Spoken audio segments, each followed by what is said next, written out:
Ladies and gentlemen, thanks for joining us. I am delighted to have with me today David Gill, a wonderful follower of Jesus Christ in California and author of so many things. David, I have to tell you, the book that I enjoyed reading is this one here, Workplace Discipleship 101, a primer. Thank you so much for actually autographing this one for me on the front end and sending it my way. And we've been talking about the content here and just how valuable it is for anyone who is a passionate follower of Jesus Christ and wants to represent him well in the place where God has them, in the workplace. David, we talked recently about the workshop that first introduced us a couple of years ago, a workshop where you had a number of entrepreneurs on a program with your friend, Pastor Larry Ward. And the two of you had done some terrific work in the Boston area. I wonder if you could maybe just share with us some of your experiences with regard to this tremendous opportunity to help your community and to help build the kingdom of Jesus Christ.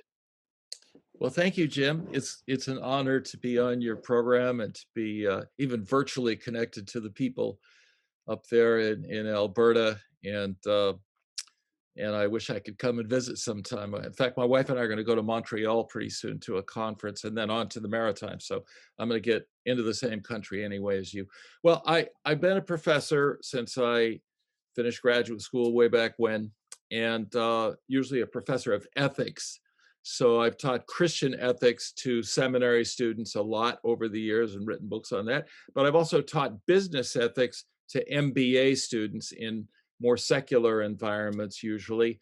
And so I'm always interested, what's the right thing to do? What's the right thing to do? And as a Christian, what's the right thing to do in God's eyes? So what that really means is, one of the great emphases, maybe the great overarching emphasis is what does it mean to be a disciple of Jesus Christ in the workplace, whatever workplace that might be. You could say business and commerce, but also in a law office, in an art studio, or for that matter, as a stay-at-home parent. That's work, just as legitimate work as any other kind of work in the world. And I don't want to lose sight of that in my teaching on the subject. I don't want to just work with business executives and high-tech people on how to integrate their faith with their work. Well, anyway, one of the things that struck me, though, Jim, was if we're talking about the whole people of God in the church, or for that matter, all of our neighbors, we can't neglect the fact that some people don't have any work. And so it's one thing to say, well, take your faith to work. But what if they say, David, I got lots of faith, but no work? What can I do? Well, that's really what motivated me to start thinking more and more about what does faith at work mean for people who need work? How can we teach people how to share with people, how to turn their skills and their abilities into a business? And when I was teaching just before I retired at Gordon-Conwell Seminary in the Boston area, I had a foundation offer some grant money, and they wanted to know, what would you do if you had some grant money? So I proposed, well, how about if I set up some lunches to talk with students? And they said, no, think bigger. So I said, well, okay, here's something big. How about if you fund for 3 years a program where we will try to mobilize people in our local churches, pastors, but also Christian leaders, if that's who shows up, to coach people in their church or in the neighborhood around the church who need to create a job.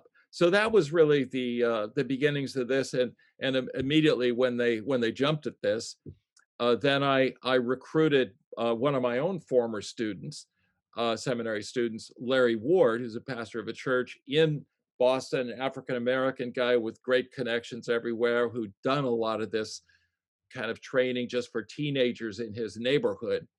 Well, he and I got together, we invented the program, and the foundation, what it did was it provided scholarships for some of these inner city pastors who would have trouble paying tuition for this course at the seminary. But it also provided scholarship.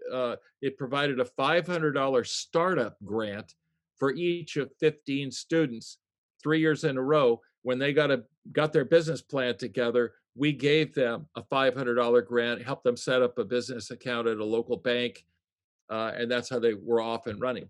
community. And what a powerful witness for the leaders, those congregations that are represented through that program, to help the individuals that the Lord has put them in touch with in their community, in the congregation or in the community around the church. Yeah, well, Jim, Jesus talked a lot about the bread of life, and the bread that would satisfy forever and heal our spiritual hunger. But he also gave real bread, physical bread to people who were hungry. And I was just studying Mark's gospel again about how it initially came up when his own disciples were, picking grain on the Sabbath and being criticized for that. But Jesus said, "No, they're hungry." The law was meant to for people, not against people. So, and then he fed the 4,000 and the 5,000. This kind of thing. So Jesus cares about food and about work. And I think it's just, everybody believes that we ought to have jobs and we need it to take care of our people and be able to be generous, but we also need jobs for our own dignity because we're made in the image of a working, creating, sustaining, redeeming God. And that's in our DNA too, in a certain sense. There's a sense of fulfillment that they're Right. serving a purpose and that they are in fact contributing to Yes. those around them in their circle of contacts. And there's often, just by contrast, a sense of shame or embarrassment. People don't want to talk about the fact that they lost their job or they haven't had a job for, a year, or they're dependent on charity or something like that. Nobody wants to be that way. And so people who are either conservative or liberal politically, we all agree that people need jobs and they need decent jobs. We all believe people ought to work and ought to have those jobs. So why can't we mobilize the church? Because we've got people in our churches who know how to start things. And we've got other people in our churches or around our churches who need some help in starting something. And all people, that I know, everybody's got some kind of ability. I'm good at pulling weeds and cleaning up my yard. And if I lost my job, as a professor, believe it or not, I have worked in factories and the gas stations and stuff like that when I was younger. I mean, I would create a little landscaping business for myself or a window washing business, or I'd start cooking or something. So anyway, that was the whole idea. Almost every time Jesus and Paul and Peter gave a sermon calling people to repentance and faith, it happened because first they did some amazing deed of healing somebody, feeding somebody, whatever it was. And it's the same for us. If we would just be present in our communities, outside the walls of the church even, in a way that is constructive and helpful, people will want to know, who are you anyway? And why is it that you behave this way? Yeah. This is transformational. I mean, just the radical change that has occurred through the process that you and Pastor Larry were able to put into place and to shepherd, guide these people through with the help of others coming alongside you to really set a solid foundation for each of these, to give them a fighting chance at a better opportunity and a hope for themselves in this life and in this world. So transformational in terms of their economic status, their own sense of self-worth that they have in themselves, that they can look after their families, but also imparting the hope that is found in Jesus Christ, the life that we can have, the transformation that the gospel can make in our hearts and lives, not for just now, but also for eternity. That's awesome. Yeah, absolutely. Jim, when I was back there doing this was 2013, 14, and 15.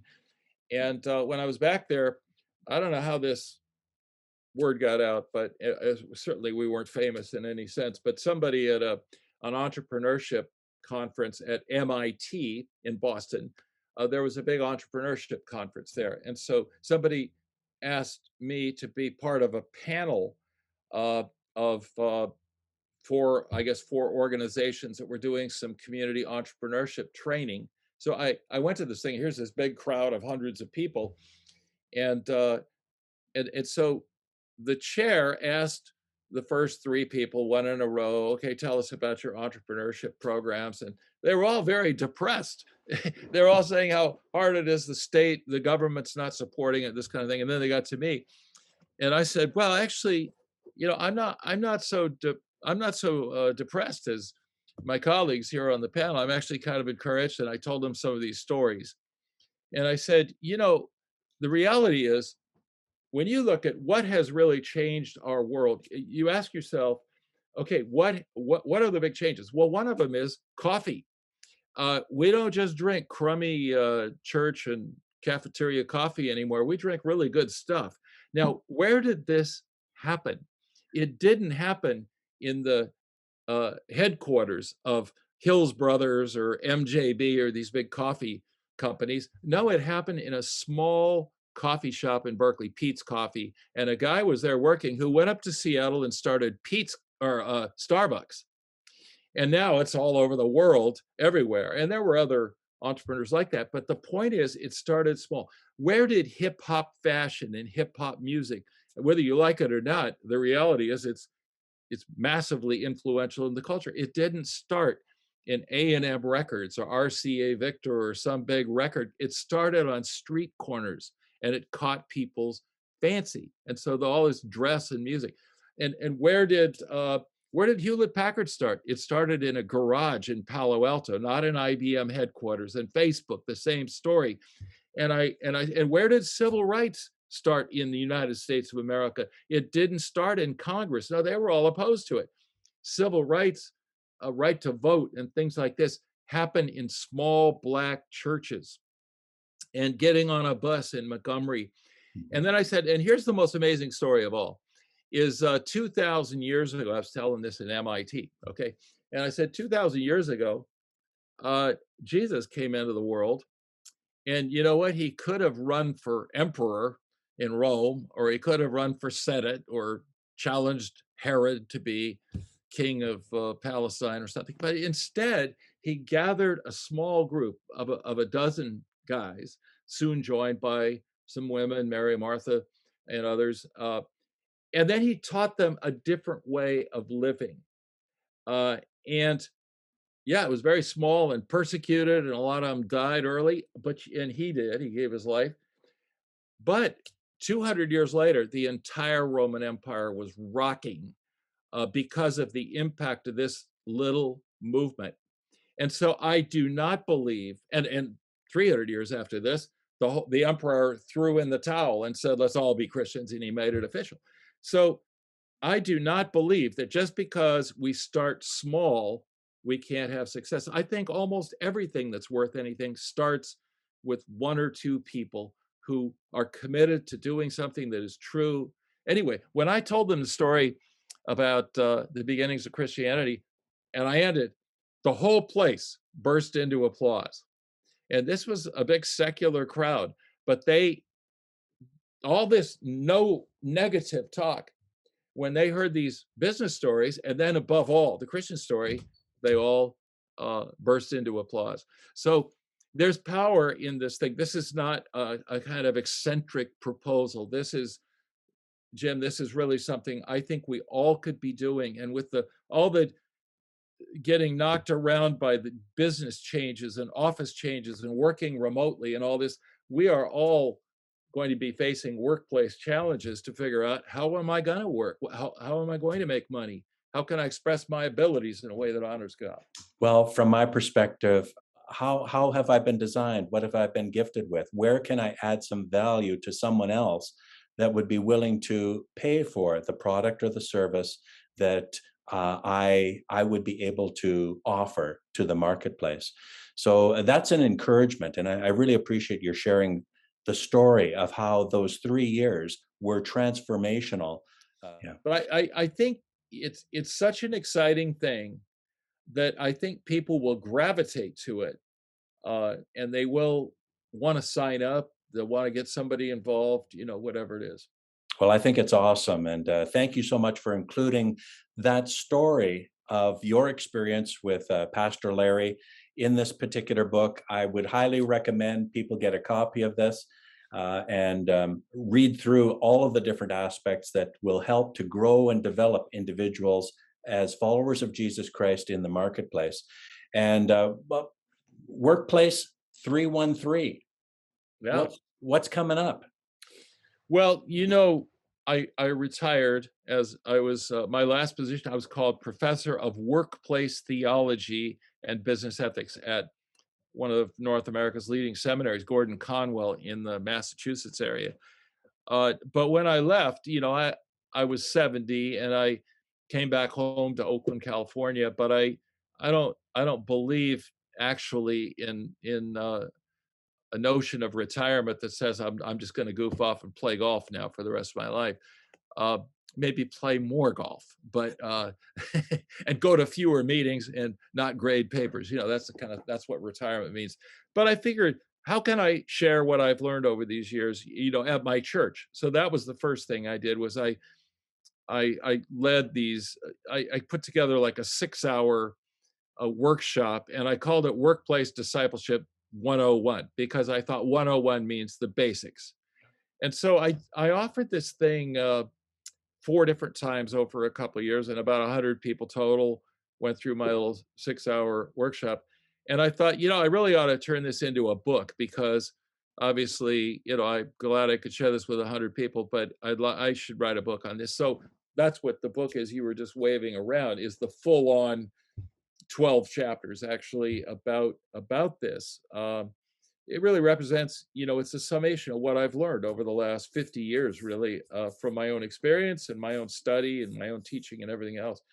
But then once I did that, Jim, I thought, well, I can't just give people the basics and then walk away, because people will have other questions, like, what do these basics mean if I'm practicing law, or if I'm running my little restaurant, or what does it mean, in my landscaping business or something? So that's when a few of my friends in the area here, we decided, we prayed about it and thought about it, and then decided to start a little nonprofit educational organization with a website and a monthly or bi-monthly journal, which e-zine we call it, which we send out to about 1,500 people now. And then every month or two, we have a forum, we call it, on one or another aspect of faith at work, workplace discipleship. So we had a guy out a couple months ago, who has something called the plumbing ministry. And when this guy got out of prison and God got his life straightened out, he learned how to be a plumber. And then at his church, the kids who he was working with in the youth group started calling him the plumbing minister. But then he began to see, plumbing is a ministry. It is the work of God to help people get clean, healthy water into their house. And so he's got this really highly regarded plumbing business in Oakland here called the Plumbing Ministry. So I had interviewed him. What does it mean to be a faith at work? What does it mean in the plumbing ministry? And I had, when we've had other people who were filmmakers or artists or lawyers or hospital chaplains, a physician, an engineer, a construction engineer. So that's what we've been doing in Workplace 313. Yeah. Well, David, thank you so much for the gift of your time and sharing your experiences with us here. God bless you on the path that is yet ahead, and on the many others that you will be helping to serve the Lord more faithfully in the place where God has them today. So God bless you, and thank you once again. Yeah, it's my honor. Thank you.